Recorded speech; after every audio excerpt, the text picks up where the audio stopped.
주님께서 우리를 사랑하심으로 아무도 우리를 해칠 수 없음을 믿습니다. 귀한 찬양을 제가 권사님께 꼭 불러달라고 부탁을 드렸습니다. 어느 날 차 안에서 이 찬양을 제가 듣는 가운데 주님이 제 가운데 임재하시고 또 저를 사랑한다고 말씀해 주시고 저희 허물과 모든 연약함으로부터 자유케 해주시고 새로운 힘과 용기를 부어주신 그 은혜를 우리 여러분과 함께 나누고 싶어서 귀한 찬양을 함께 저희가 들었습니다. 우리를 대신하여 죽으신 그 사랑이 우리를 치유하시는 줄로 믿습니다. 그 사랑을 우리가 받아들일 때 우리 가운데 놀라운 변화가 일어난 줄로 믿습니다. 죄는 그 사랑을 거부합니다. 죄는 그 사랑이 필요 없다고 말합니다. 나는 그 사랑 없어도 살 수 있다라고 자존심을 세웁니다. 그러나 우리 자신이 너무나 잘 압니다. 우리는 사랑에 굶주려 있고 용서에 굶주려 있고 누군가 나를 무조건적으로 용납해주고 사랑해줄 그 누군가가 우리는 필요합니다. 하나님이 바로 그분이십니다. 예수님을 통해서 나타난 이 하나님의 사랑이 우리의 가슴에 주님의 보혈로 뿌려지고 또 덮어지고 역사할 때 우리에게 놀라운 치유의 역사가 일어나게 될 줄로 믿습니다. 주님이 우리 모두를 사랑하시는 그 사랑을 이 밤에 체험하는 귀한 시간 될 수 있게 되기를 축원합니다.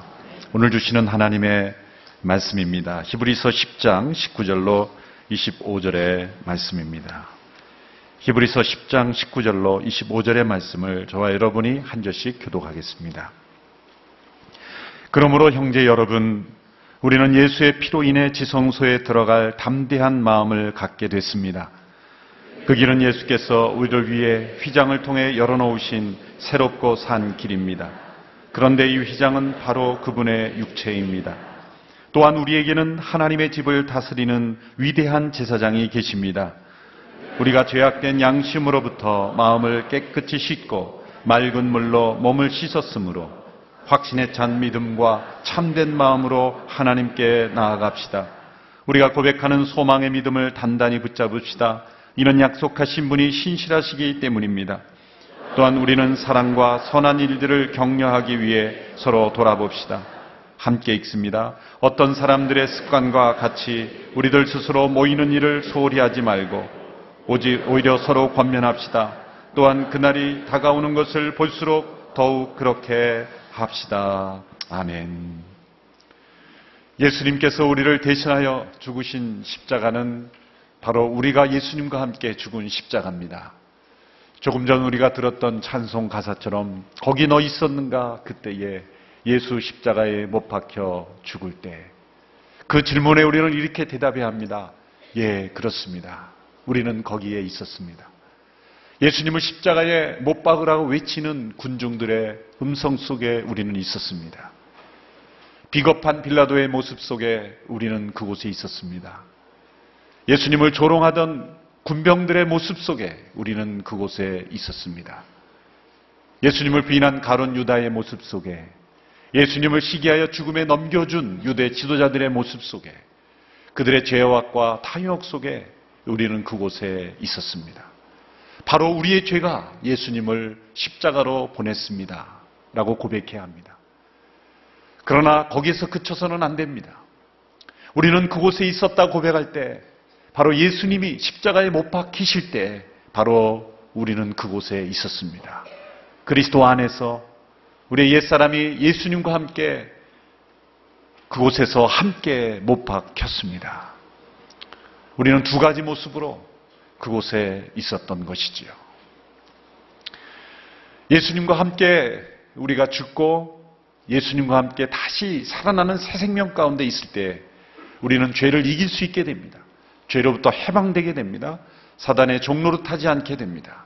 이제는 죄를 지을지 않을 수 있는 능력이 우리 가운데 일어나는 것이죠. 뿐만 아닙니다. 우리 가운데 있는 모든 마음의 허물과 모든 상처와 아픔으로부터도 우리는 회복되고 치유되는 역사가 일어나게 되는 것입니다. 이것은 예수님과 함께 죽는 자만이 경험할 수 있는 새 생명의 열매요 역사인 것입니다. 마치 죽은 피부가 떨어져 나가고 새로운 새 생명의 피부가 일어나듯이 우리 가운데 옛사람이 예수님과 함께 죽었을 때 우리 가운데 새로 태어난 새 생명의 역사로 말미암아 이제 왜 과거의 아픈 상처는 깨끗이 씻어지고 현재 당하는 어떠한 고난과 아픔을 이겨나갈 수 있는 힘과 능력이 생기게 되고 미래에 다가올 어떤 불안과 염려도 이길 수 있는 모든 상처를 치유받는 놀라운 역사가 우리의 삶 속에 일어나게 되는 것입니다. 이러한 치유의 역사는 영과 혼과 몸 모든 영역에서 다 체험할 수 있는 것입니다. 데살로니가전서 5장 23절의 말씀을 보면 이런 역사가 있습니다. 이런 말씀을 함께 읽겠습니다. 시작. 평강의 하나님께서 친히 여러분을 온전히 거룩하게 하시고 우리 주 예수 그리스도께서 오실 때 여러분의 영과 혼과 몸을 다 흠없게 지켜주시기를 빕니다. 우리는 아담 안에서 허물과 죄로 죽은 존재로 태어나기 때문에 우리의 영과 혼과 몸은 모두가 흠있게 태어난 존재들입니다. 인간을 영혼과 육체로 나눌 수도 있지만 영과 혼과 몸으로도 구분할 수가 있는 것이죠. 예수님께서 십자가로 우리를 구원하실 때 우리가 예수님 다시 올 때야 비로소 우리의 영과 혼과 몸이 온전케 되는 것을 계획하지 않으셨습니다. 우리의 옛사람이 예수님과 함께 못 박혀 죽을 때 새로운 생명으로 태어날 때 하나님은 우리의 영과 혼과 몸이 온전케 되어서 매일매일 우리의 삶 속에 온전함을 체험하기를 원하신다는 거예요. 죄가 우리의 삶 속에 들어오기 전에 우리의 영은 이 하나님을 인식하고 하나님과 교통할 수 있는 우리의 모든 직관력과 우리의 양심이 하나님과 교통할 수 있는 영이었죠. 우리의 혼은 우리의 정신의 세계는 자기 자신을 의식할 뿐만 아니라 다른 사람을 의식하는 관계를 맺을 수 있는 그러한 이 정신적인 영역의 상태에 있었습니다. 우리의 몸은 우리의 육체는 환경에서 적응하며 살아갈 수 있는 그런 상황이 있죠. 우리의 영이 하나님을 중심으로 해서 하나님의 말씀을 듣고 순종할 때 하나님께 의해 영이 움직여질 때 우리의 혼은 그 영에 의해서 움직여지고 그 우리의 몸은 혼에 의해서 움직여지는 영이 혼을 움직이고 혼이 몸을 움직이는 하나님을 중심으로 한 조화로운 우리의 상태였던 것이죠. 그러나 인간이 사탄의 꾀임을 받고 넘어가고 하나님께 불순종했을 때 이 모든 것이 다 역전되어 버린 것이죠. 파괴되었던 것입니다. 하나님이 계셔야 될 중심의 자리에 자기 자신의 자아가 들어오기 시작했을 때 영과 혼과 몸은 깨어지고 어긋나고 서로 통제가 되지 않는 그런 상태에 도달하게 된 것이죠. 오히려 몸이 혼을 움직이고 혼이 영을 움직이는 이 무질서의 혼란의 상태에 빠져들게 되는 것입니다. 하나님과 교통해야 될 영은 하나님을 두려워하게 됐고 하나님을 피하게 됐고 하나님의 음성을 듣지 못하게 되었습니다. 다른 사람과 온전한 관계를 맺어야 될 정신의 세계는 온통 자기 자신의 생각밖에 가득 차 있지 않습니다. 불필요한 공상이 일어납니다. 잘못된 상상을 하게 되죠.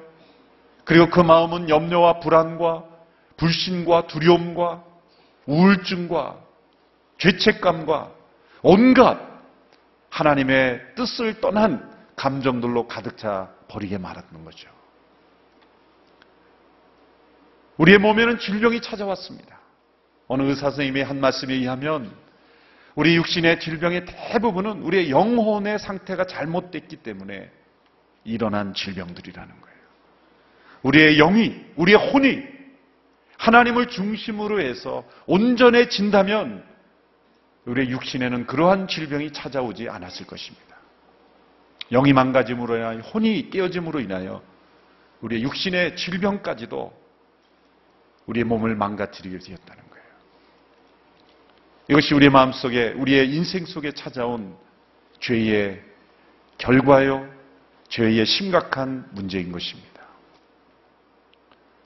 우리의 영은 하나님을 인식하지 못하게 되었고 하나님과 교통하지 못하게 되었고 우리의 혼은 자기 중심적인 생각으로 가득하게 되었고 우리의 육체는 잘못된 욕망에 사로잡히게 돼버리고 말았습니다. 이 모든 문제의 근원이 어디 있습니까? 중심에 계셔야 될 하나님이 계시지 않고 이 중심에 자기 자신이 자리 잡았기 때문입니다. 예수님이 십자가에 못 박히신 까닭은 무엇입니까? 이 중심을 바꾸기 위해서입니다. 이 중심에 있는 자아를 예수님의 십자가로 함께 못 박고 그 중심에 다시 하나님이 계시도록 우리의 인생에 찾아오신 사건, 그것이 바로 십자가의 사건인 것입니다. 이 자아는 반성한다고 해서 되는 것이 아닙니다. 심각하게 자기를 반성한다고 해서 달라지는 것이 아닙니다. 자기를 분석하고 변화시키려고 노력한다고 해서 달라지는 것이 아닙니다. 이 자아를 변화시키는 길은 단 한 가지밖에 없습니다. 죽음에 넘기우는 것입니다. 십자가로 보내는 것입니다. 자기를 부인하고 예수님과 함께 십자가에 못 박음으로써 예수님과 함께 죽음에 넘기울 때 우리 가운데 태어나는 새로운 생명의 역사만이 우리는 과거의 모든 상처와 허물로부터 자유케 되고 치유케 되는 역사가 있게 되는 것입니다. 우리의 자아가 있어야 있지 말아야 될 자리에 있게 된 것, 이것이 우리의 문제입니다.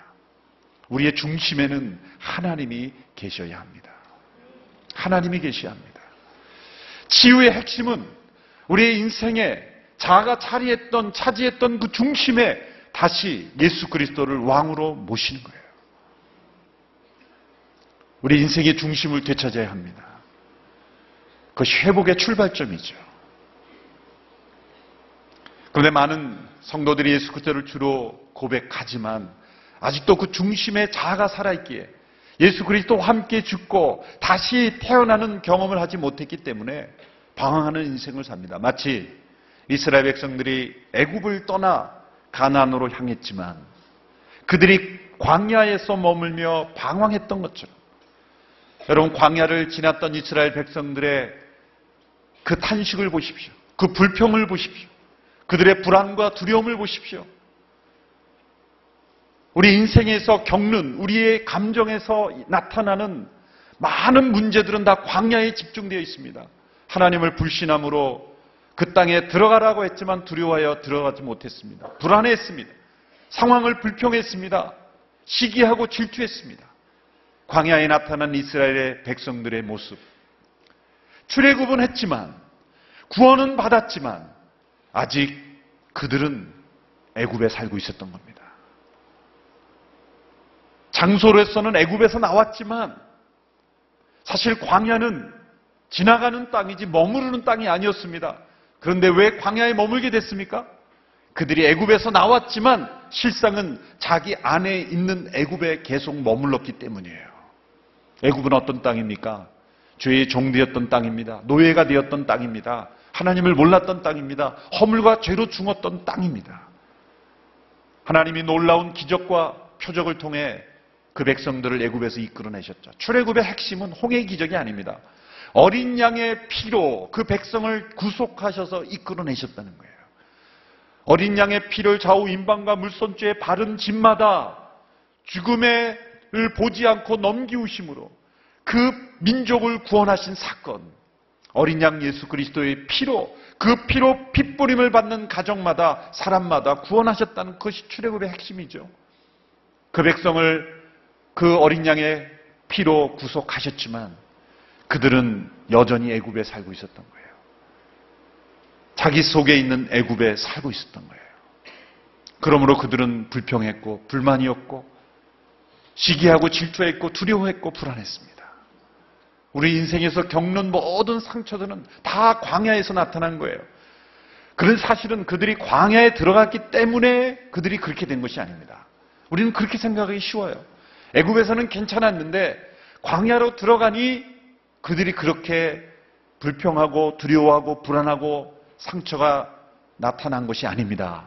사실은 그들의 마음속에 있는 이 죄와 허물과 상처가 광야를 만나면서 드러나게 된 것이죠. 사람과 환경이 문제가 아닙니다. 우리 안에 내가 아직 내 안에 애굽이 있기 때문이에요. 애굽 속에 살고 있기 때문이에요. 하나님이 우리 인생을 광야로 머물게 하시는 이유가 뭡니까? 우리 안에 얼마나 무서운 애굽이 살아있다는 것, 내가 나 자신의 애굽에 살고 있다는 것, 애굽 속에 살던 인생이 아니라 이제는 내 안에 애굽이 있다는 것을 깨닫게 하기 위해서 하나님이 광야로 던지시는 거예요. 그 광야 속에 우리는 우리의 자신의 모순과 상처와 아픔이 다 드러나게 되는 거예요. 우리가 흔히 상처받았다는 얘기를 하죠. 실상은 가만히 생각해 보면 상처를 받은 게 아니라 사실은 어떤 경우에는 이미 상처받을 준비를 하고 있었던 거예요. 어떤 상황에 닥쳐와도 상처받을 준비를 하고 사는 사람들이 있어요. 무슨 말을 해도 나는 상처받으리라. 어쩌면 상처는 스스로 만드는 것일 수도 있습니다. 내 안에 내가 자기 자신의 애굽 속에 살아갈 때 환경이 문제가 아니라 어떤 사람이 문제가 아니라 내가 애굽 속에 사로잡혀 있기 때문에 내 자아의, 내 인생의 중심에 자아가, 옛사람이 살아있는 그 자아가 있지 않는 한 우리는 이 죄와 허물과 상처로부터 벗어날 수가 없는 것이죠. 하나님께서 이스라엘 백성들이 가나안 땅으로 들어갈 때 여호수아 5장에서 여호수아를 통해서 이러한 명령을 주시죠. 너희들은 할례를 행하라. 여리고성을 정복하기 앞서서 왜 할례를 행하라고 말씀하십니까? 그때 그 할례를 행할 때 길갈에서 할례를 행할 때 길갈은 무슨 뜻입니까? 애굽의 수치를 물러가게 했다라는 거예요. 애굽의 수치를 물러가게 했다. 끊어내는 작업이 필요하다는 거예요. 너희들이 광야에서 왜 방황하고 있느냐? 왜 상처와 아픔 속에 헤매고 있느냐? 광야가 힘든 땅이기 때문이 아니라 너희들이 아직 애굽의 수치 속에 살아가고 있기 때문이다. 그러므로 이 애굽의 수치를 끊어내야 한다. 끊어내야 한다. 그래서 할례를 행하라는 거예요. 그것은 매우 상징적인 행동이요. 오고 오는 모든 성도들에게 우리 안에 있는 애굽의 수치를 끊어내는 작업이 필요하다는 거예요. 어떻게 끊어냅니까? 자기 십자가를 지는 수밖에 없는 거예요. 자기 십자가를 지는 거예요. 내 인생의 중심이 되었던 이 자아를 끊어내는 작업, 애굽의 수치를 끊어내는 작업을 해야 하는 것이죠. 믿음으로. 예수님이 십자가에 못 박힐 때 나의 옛사람이 함께 못 박혔음을 믿고 주장하고 간주하고 믿음으로 선포하고 순종하며 나아갈 때 나의 옛사람의 애굽의 수치는 끊어지는 줄로 믿습니다. 그런데 우리 안에 있는 자아는 거부할 겁니다. 쉽게 내려오지 않습니다. 하나님이 내 인생의 중심에 다시 찾아오시려고 할 때 거부합니다. 자존심을 세우며 거부합니다. 그럴 필요가 없다라고 거부합니다. 내가 왕이 되었던 내 자신이 내려오기를 원치 않습니다. 사실 우리에게 십자가를 질 때 우리에게 주어지는 고통은 사실 그 고통이에요. 그 고통이에요. 내 인생의 보좌에서 내가 내려오는 그 고통. 여러분, 그 고통을 당하지 않으려고 할 때 우리는 영원한 고통을 당하게 될 거예요. 끝까지 광야에 있게 될 거예요. 그러나 자아를 예수님과 함께 못 박는 고통을 참고 견디고 순종하고 그것을 이겨내면 우리는 광야를 지나 약속의 땅으로 들어가게 되는 것이죠. 할례의 고통을 끝내면 우리는 가나안 땅에 들어가게 되는 것입니다. 할례의 고통이 두려워 나 자신을 십자가에 예수님과 함께 넘겨오지 않게 될 때 우리는 계속해서 광야의 방황 시절을 보내게 되는 거예요. 우리 안에 있는 많은 부정적 감정과 상처와 허물들이 있습니다. 이 시간에 모든 치유적인 메시지를 다 설명할 수는 없지만 가장 근본적인 핵심적인 원리는 바로 이 치유의 근본적인 원리도 십자가라는 거죠. 죄와 허물로 죽었던 옛사람을 예수님과 함께 십자가에 넘기울 때 우리 가운데 새 생명의 역사로 우리는 회복되는 역사가 있게 되는 것입니다. 사실 이스라엘 백성들에게 이미 하나님께서 모세를 통해 마음의 할례에 대해서 이미 말씀하셨어요. 이 마음의 할례. 육신의 할례만 있었던 것이 아닙니다. 이스라엘 백성들 가운데는 이 할례라는 단어가 굉장히 유행어였어요. 너희 귀에 할례를 받아야 된다. 너희 입에도 할례를 받아야 된다. 신체 각 부분을 사용해서 다 할례가 행해져야 된다는 거예요. 특별히 마음의 할례에 집중하고 있습니다. 신명기 10장 16절의 말씀을 보십시오. 신명기 10장 16절의 말씀에 이렇게 기록되고 있습니다. 그러므로 너희 마음의 할례를 행하고 더 이상은 목이 곧은 사람들이 되지 말라. 우리 인간의 마음은 할례처럼 끊어내지 않으면 도저히 변화되지 않는 악이 있기 때문에, 내 안에 있는 애굽의 수치가 있기 때문에 우리가 광야에서 방황하게 되는 것이에요. 환경이 문제가 아니라 어떤 사람이 문제가 아니라는 거예요. 내 안에 마음의 할례를 행해야 된다는 거예요.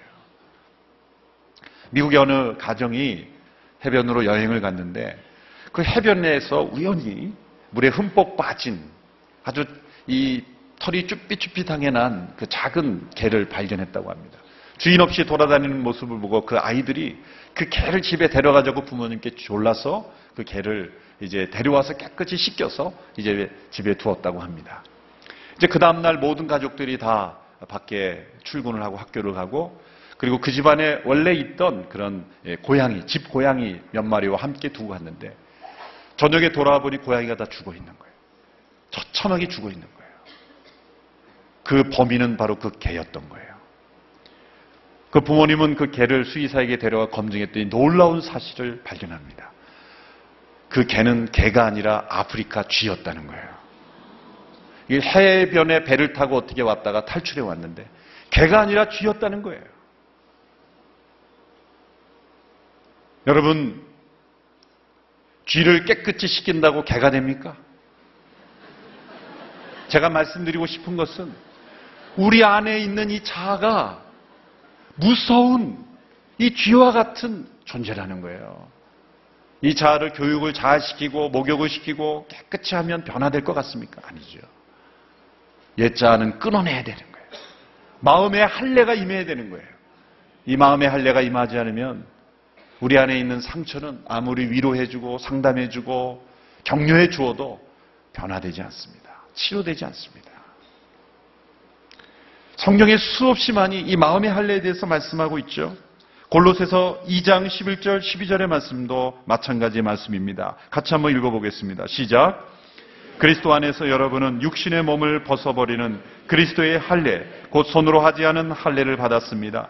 또한 여러분은 세례로 그리스도와 함께 장사됐고 죽은 사람들 가운데서 그리스도를 살리신 하나님의 능력을 믿음으로 그리스도 안에서 그리스도와 함께 다시 살아났습니다. 여기 구약과 신약을 함께 연결시키고 있죠. 이스라엘 백성들이 구약의 시대에 가나안 땅에 들어가기 전에 모든 백성들로 하여금 행하였던 그 할례가 바로 예수님과 함께 장사되고 죽은 자 가운데 다시 살아나신 세례라는 거죠. 마음의 할례, 곧 그리스도의 세례. 이것은 사실 성령님의 세례입니다. 우리 마음의 할례는 누가 행합니까? 성령님이 행하시는 거예요. 여러분, 성령의 세례는 언제 임한 줄 아십니까? 우리가 함께 예수 그리스도와 함께 십자가에 못 박힐 때 성령의 세례가 임하는 거예요. 바로 그 시점입니다. 에스겔 36장에서도 바로 그러한 말씀을 우리에게 허락하고 있습니다. 같이 읽겠습니다. 25절부터 27절까지입니다. 시작. 내가 너희 위에 깨끗한 물을 뿌릴 것이니 너희는 깨끗해질 것이다. 내가 너희의 모든 더러움과 너희의 모든 우상들로부터 너희를 깨끗하게 할 것이다. 내가 너희에게 새로운 마음을 주고 너희 안에 새로운 영을 부을 것이다. 내가 너희 육신으로부터 돌과 같이 굳은 마음을 없애고 너희에게 살처럼 부드러운 마음을 줄 것이다. 그리고 내가 내 성령을 너희 안에 주어서 너희로 하여금 내 법령을 따르며 내 규례를 지키고 행하게 만들 것이다. 구약의 백성들에게 할례를 행하라는 말씀에 순종해서 실체의 이불을 잘라내어도 여전히 변화되지 않는 것이 율법의 한계였어요. 그러나 마음의 할례를 행하시는 성령의 세례, 그리스도의 할례를 우리가 받을 때 우리의 옛사람이 끊어지는 역사, 애굽의 수치가 끊어지는 역사가 일어나게 된다는 거예요. 여러분, 왜 우리의 마음에 그렇게 상처가 많습니까? 아픔이 많습니까? 사랑에 굶주려서 중독에 빠집니까? 죄악된 습관에 빠져 허우적거리며 살아가고 있습니까? 끊임없이 일어나곤 마음의 분노로부터 이겨내지 못합니까? 미움 속에, 아픔 속에 사무쳐 있습니까? 우리 마음속에 왜 우울증이, 불안이 찾아 들어옵니까? 이 모든 옛사람에 속한 것들, 이제는 그리스도의 할례, 손으로 행하지 않은 성령의 할례로 애굽의 수치를 다 끊어내는 십자가의 그 체험만이 우리를 자유케 하고 치유하시는 역사가 일어나는 줄로 믿습니다. 여러분, 이 성령의 세례를 우리는 사모해야 합니다. 주님, 내가 예수님과 함께 믿음으로 십자가에 못 박혔음을 믿습니다. 나 옛사람을 십자가에 넘기옵니다. 성령님 도와주시옵소서. 애굽의 수치가 떠나가게 하여 주옵소서. 마음의 살례가 임하게 하여 주옵소서. 주여, 나를 새롭게 하옵소서. 새 생명의 역사가 십자가로 말미암아 나타나게 하옵소서. 이 성령의 세례로 말미암아 우리를 괴롭히던 모든 마음의 질병들은 떠나가는 거예요. 오늘 우리가 함께 읽은 이 히브리서 10장의 말씀에는 바로 예수님과 함께 죽고 예수님과 함께 살아난 이 새 생명의 역사를 체험한 성도가 경험하는, 치유를 경험한, 십자가로 말미암아 치유된 영혼이 어떠한 모습인가를 우리에게 보여주고 있는 것입니다. 첫째로 그 영혼은 하나님의 임재 가운데 나아가는 담대함이 있다는 거예요. 오늘 본문 19절에서 20절의 말씀을 함께 보십시오. 함께 읽습니다. 시작. 그러므로 형제 여러분, 우리는 예수의 피로 인해 지성소에 들어갈 담대한 마음을 갖게 됐습니다. 그 길은 예수께서 우리를 위해 휘장을 통해 열어놓으신 새롭고 산 길입니다. 그런데 이 휘장은 바로 그분의 육체입니다. 예수님이 십자가에 못 박혀 그 몸이 찢어지실 때 동시에 성소와 지성소를 구분했던 휘장이 찢어졌습니다. 아래로부터 찢은 것이 아니라 위로부터 아래로 찢었습니다. 하나님의 길을 여셨다는 거죠. 대제사장도 그 지성소에 들어갈 땐 두렵고 떨었습니다. 한 가지 실수만 해도 죽임당할 수 있기에 제사장이 들어갈 때는 그 발목에 줄을 달고 들어갔다고 합니다. 만일 하나님이 정하신 규례도 행하지 않을 때 그 대제사장도 죽임당할 수 있었기에 두렵고 떨리는 마음으로 공포에 사로잡혀 그곳에 있었을 것이 분명합니다. 바로 그곳에 우리는 담대하게 들어가는 것입니다. 지성소에 담대히 들어갈 수 있는 이유는 무엇입니까? 예수의 피를 힘입어 예수님과 함께 십자가에 못 박혀 죽은 그 예수의 보혈로 핏부림을 받은 사람들은 바로 지성소에 들어갈 수 있는 담대한 마음을 허락받은 거예요. 이 담대함은 어디서 나오는 겁니까? 확신에서 나오는 거예요. 하나님과의 친밀함에서 나오는 것입니다. 용서받은 자의 그 기쁨에서 나오는 것입니다. 하나님을 아바 아버지라고 부를 수 있는 하나님과의 관계가 회복된 영혼에게서 나오는 것이죠. 여러분이 담대함이 있습니까? 아담과 하와가 하나님이 내가 어디냐 그럴 때 두려워하여 숨었습니다. 담대함을 잃어버렸습니다. 하나님, 제가 여기 있습니다. 그렇게 하나님 앞에 담대하게 나갈 수 있는 확신을 잃어버렸어요. 그 하나님과 나눌 수 있는 친밀함을 잃어버렸어요. 여러분, 그냥 찬송을 부를 때에 하나님 아버지를 부르는 것 말고, 잠시 기도할 때에 그 하나님을 찾는 것 말고, 정말 하나님의 임재가와 온전히 임할 때 두려움 없이 담대할 수 있습니까? 지성소로 담대하게 들어갈 수 있는 마음, 이것이 바로 십자가로 치유된 영혼의 모습이에요. 하나님을 피하고 하나님을 외면할 때 놀랍게도 우리는 인간관계마저도 망가지는 것 아십니까? 우리가 누군가에 대해서 분노하고 있는 것은 그 이전에 하나님께 대해 분노하고 있다는 걸 아십니까? 가인이 아벨을 왜 죽였습니까? 실상은 아벨이 미워서가 아니라 하나님이 미워서였습니다. 하나님 앞에 담대하지 못할 때 우리는 세상을 두려워하게 되고 세상 속에 숨게 되고 우리의 상처 속에 숨게 되고 우리의 아픔 속에 우리는 헤매이게 되는 것이죠. 지성소에 들어갈 담대한 마음, 이것은 오직 예수의 피로만 가능한 줄로 믿습니다. 예수님의 피는 십자가에서 흘려졌을 뿐만 아니라 우리 개개인의 마음속에 뿌려져야 되는 거예요. 예수님의 핏부림으로 우리는 성소에 들어갈, 지성소에 들어갈 담대한 마음. 여러분, 우리의 모든 죄가, 상처와 아픔이 십자가에서 치유되어서 정말 하나님을 아버지라고 부르는 담대함이 회복되기를 축원합니다. 하나님의 임재 가운데 나아갈 때 조금도 두려움 없이 담대할 수 있게 되기를 바랍니다. 잠언 28장 1절에 보면 악인은 쫓아오는 자가 없어도 도망한다, 그런 말이 있어요. 쫓아오는 자가 없어도 도망하는 이유가 뭘까요? 그 악인의 사실 양심이 살아있는 거죠. 이 사람은 양심이 죽은 사람은 쫓아오는 사람이 없으면 도망 안 갑니다. 이때의 악인은 그나마 양심이 살아있는 사람이죠.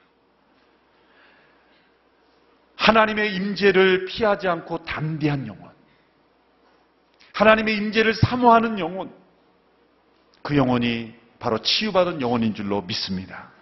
두 번째, 치유된 영혼은 깨끗해진 양심을 회복한다고 말하고 있습니다. 22절의 말씀이에요. 22절의 말씀. 같이 읽어보겠습니다. 시작. 우리가 죄악된 양심으로부터 마음을 깨끗이 씻고 맑은 물로 몸을 씻었으므로 확신에 찬 믿음과 참된 마음으로 하나님께 나아갑시다. 악해졌던 양심이 깨끗해진다는 거예요. 예수님께서 십자가로 우리의 옛사람을 못 박고 우리를 자유케 하고 회복시키셨을 때 우리의 양심이, 더러워진 양심, 악해진 양심, 화인 맞았던 양심이 맑은 물로 깨끗이 씻어서 양심이 재기능을 하게 될 수 있다는 거예요. 깨끗해진 양심. 양심이란 무슨 뜻입니까? 라틴어나 헬라어로 양심이란 뜻은 함께 안다란 뜻이에요. 누구와 함께 합니까? 자기 자신과 함께 하는 거예요. 그런데 양심이 무뎌질 때 자신은 알지만 모른 척합니다. 점점 모른 척하고 모른 척할 때 자기도 모른다고 생각을 해요. 우리 양심은 놀랍습니다. 점점 무뎌지기도 하고 점점 선해지기도 해요. 점점 악해지기도 하고 점점점 깨끗해질 수도 있는 거예요. 예수님은 양심을 눈과 같다 그랬어요. 우리가 계속 죄 가운데 있을 때 눈이 시력이 흐려지는 것처럼 양심의 기능이 점점 약해진다는 거예요. 양심이 부패해질 때 결국 양심이 화인 맞은 양심. 여러분, 피부가 화상을 입어서 그 신경세포가 죽었을 때는 느낌이 없는 것처럼 양심의 느낌이 없는 상태에 도달하게 된다는 거예요. 이사야 5장에서는 바로 그러한 악해진 양심의 상태의 사람들을 이렇게 고발합니다. 함께 읽겠습니다. 시작. 너희들에게 재앙이 있을 것이다. 나쁜 것을 좋다고 하고 좋은 것을 나쁘다고 하는 사람들아, 어둠을 빛이라고 하고 빛을 어둠이라고 하는 사람들아, 쓴 것을 달다고 하고 단 것을 쓴다고 하는 사람들아. 나쁜 것을 좋다고 말하는, 좋은 것을 나쁘다고 하는, 어둠을 빛이라고 말하고 빛을 어둠이라고 말하는 이 화인맞은 양심. 그러한 사람이라 할지라도 그리스도 예수로 말미암아 십자가에 못 박히고 그 옛사람이 죽고 다시 태어나면 그들의 양심이 빛을 빛이라 말하고 좋은 것을 좋다 말하고 나쁜 것을 나쁘다고 말할 수 있는 양심으로 깨끗해진다는 거예요. 우리에게 있는 많은 상처는 우리의 양심이 더러워졌기 때문에 생겨난 아픔입니다. 약한 양심, 또 더러워진 양심의 몇 가지 특징들이 있어요. 죄를 장난으로 여긴답니다. 또 큰 죄와 작은 죄를 구분해서 진답니다. 이 정도는 내가 져도 되고 이 정도는 지르면 안 되고, 너무나 분명한 진리에 대해서 논쟁하며 대든다고 합니다. 우리의 양심이 악해졌기 때문이에요. C.S. 루이스의 순전한 기독교라는 책에 보면 이런 글이 있습니다. 사람은 선해지면 자기 안에 남아있는 악을 더 분명히 깨달을 수 있습니다. 반면에 악해지면 악해질수록 자신의 악을 깨닫지 못합니다. 어느 정도 악한 인간은 자기가 그리 좋은 사람은 못 된다는 것을 잘 압니다. 그러나 철저하게 악한 사람은 자기가 옳다고 생각합니다. 깨어있을 때는 잔다는 것이 무엇인지 알지만 막상 자고 있는 동안에는 모르는 법입니다. 선한 사람은 선도 악도 다 알지만 악한 사람은 선도 악도 다 모릅니다.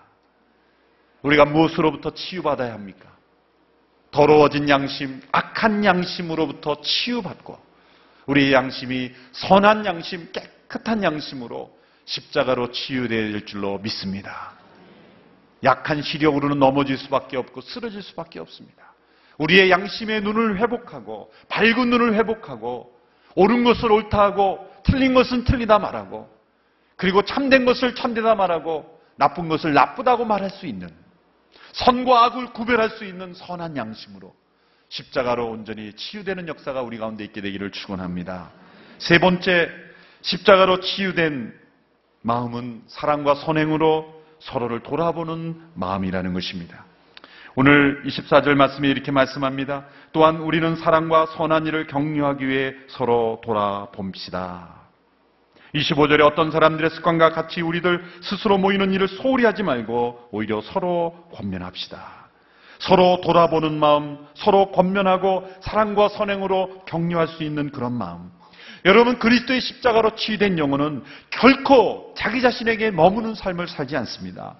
자아의 중심이 그리스도로 변화된 영혼은 반드시 누군가를 돌아보게 됩니다. 다른 사람을 격려하고 축복하게 됩니다. 십자가의 치유는 반드시 서로가 서로를 돌아보는 공동체를 형성합니다. 왜 그런지 아십니까? 우리가 구원받을 때 예수님과 함께 십자가에 못 박히고 다시 살아날 때는 나 혼자만 살아난 것이 아니라 그리스도의 한 몸의 지체로서 살아난 것이기 때문이에요. 십자가로 치유된 영혼은 반드시 어느 누군가와 함께 아름다운 교제의 관계를 나눕니다. 십자가의 피로 하나 된 공동체를 이루는 거예요. 서로를 돌아보며 사랑과 선행을 격려하는 십자가의 공동체의 한 일원이 되는 것입니다. 참된 그리스도의 공동체는 바로 십자가의 피로 하나 된 공동체예요.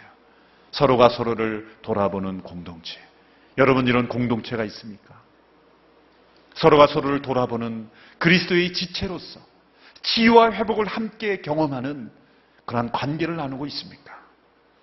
예수의 피로 힘입어 우리는 하나님의 임재 앞에 지성소로 나아갈 담대한 마음을 얻었으며, 또한 우리의 더러워지고 악한 양심이 깨끗함으로 말미암아 선과 악을 구별할 수 있는 그런 양심의 눈을 회복하였으며, 동시에 이제는 나밖에 몰랐던 인생에서 내 주변에 나의 선행, 나의 사랑과 나의 격려와 나의 칭찬과 나의 도움이 필요한 누군가를 돌보는 영혼들로, 돌아보는 마음으로 지체 의식을 가진 영혼으로 변화된다는 거예요. 십자가로 치유된 영혼의 이 아름다운 축복을 우리가 누릴 수 있게 되기를 바랍니다. 예수님의 보혈이 우리의 심령을 덮을 때 우리는 하나님 앞에 담대히 나갈 수 있는 영혼이 된 줄로 믿습니다. 우리의 양심이 회복된 줄로 믿습니다.